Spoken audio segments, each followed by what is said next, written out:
Здравствуйте. Сегодня мы с вами погружаемся, в совершенно удивительную историю, которая всплыла из предоставленных нам материалов. Как, скажите на милость, кыргызские воины оказались в средневековой Анатолии, да еще и, похоже, помогли османам в их завоеваниях? Да, история действительно интригующая. В турецком городе Изник, это же древняя Никея, стоит так называемый Кыргызлар-Турбесы, мавзолей кыргызов. Именно. Построен в память о войнах, которые пали при взятии города еще Арханом, сыном Османа, в 1331 году. Вот.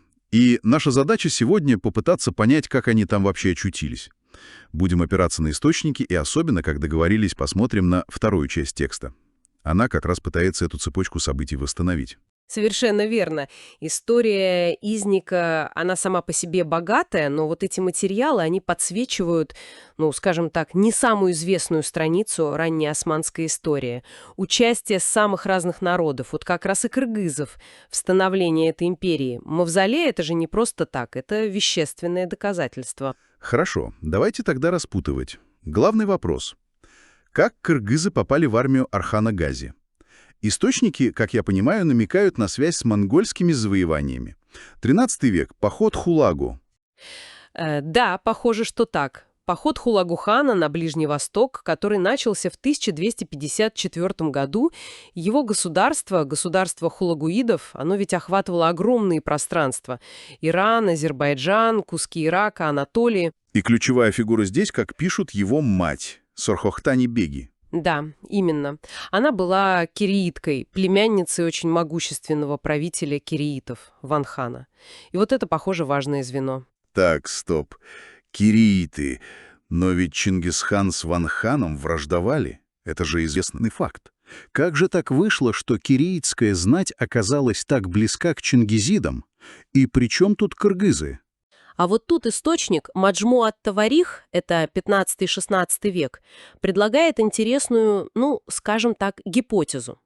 Он упоминает некоего Он-хана и Чингисхана и говорит об их совместных походах, что да, противоречит истории с Ван-ханом. И как же источник это объясняет?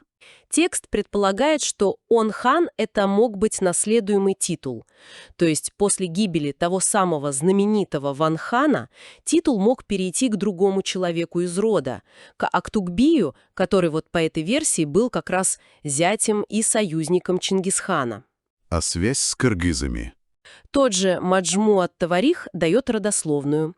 Она возводит кыргызов правого крыла, он канат, и моголов к общему предку Арслан-бию. И упоминает титул правителей енисейских кыргызов Инал.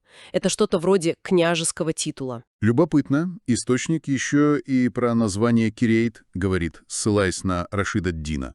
Что-то про Кара-Жити. Да, «Семеро черных», где «жети» или «иди» на языке енисейских кыргызов как раз и значит «семь». Такая вот лингвистическая деталь, которая тоже может указывать на связь. Хорошо, а что с теми киреитами, кто не покорился Чингисхану? С сыном Ванхана Сангуном. По одной из версий, которую и Рашид ад-Дин приводит, Сангун после поражения бежал, и куда вы думаете? К кыргызам. Текст даже допускает, что этот Сангун мог стать родоначальником какой-то части современных кыргызских родов. И это, возможно, объясняет, почему они, скажем так, дистанцировались от власти чингизидов. А те, кто покорился? А те вошли в состав империи Чингисхана, стали частью вот этой новой монгольской общности. Их потомков потом могли называть моголами. Понятно. Значит, часть киреитов сохранила связи с кыргызами, а часть интегрировалась в монгольскую систему, и тут, как я понимаю, важную роль сыграли браки.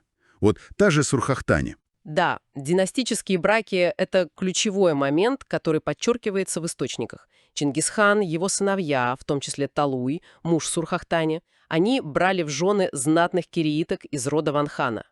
И вот гипотеза такая.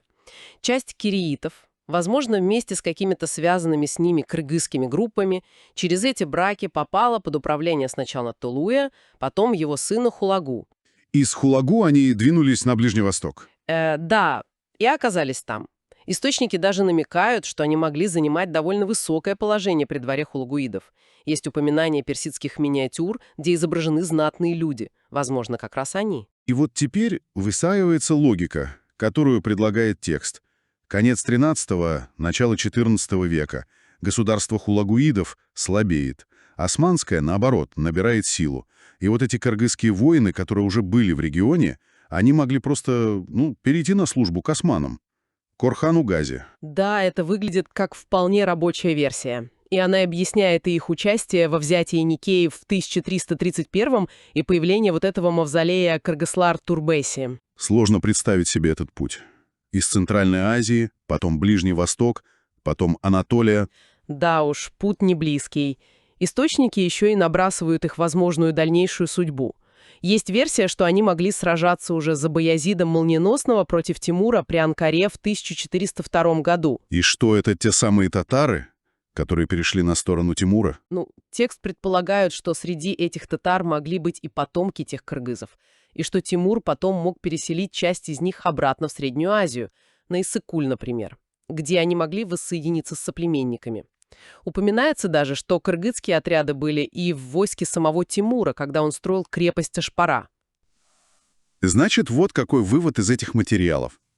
История становления Османской империи — это не только торки. Это сложный узел самых разных народов. И вот такая неожиданная нить тянется через монгольские походы, через кореитов и приводит кыргызских воинов под стены византийской Никеи помогать османам. Мавзолей в Изнике — это памятник вот этой сложной, запутанной евразийской истории. Совершенно верно. Эти источники как раз показывают, как миграции, завоевания, династические связи, как все это формировало союзы, армии, государства на огромных пространствах. Это приводило к смешению народов, культур, и следы этого мы находим вот в таких неожиданных памятниках. История, она часто гораздо сложнее, многограннее, чем нам кажется. Полная таких вот обходных путей и забытых альянсов. Да уж. И остается только гадать, сколько еще таких вот историй о связях между, казалось бы, далекими народами просто ждут своего часа в старых рукописях или где-нибудь в руинах старой крепости.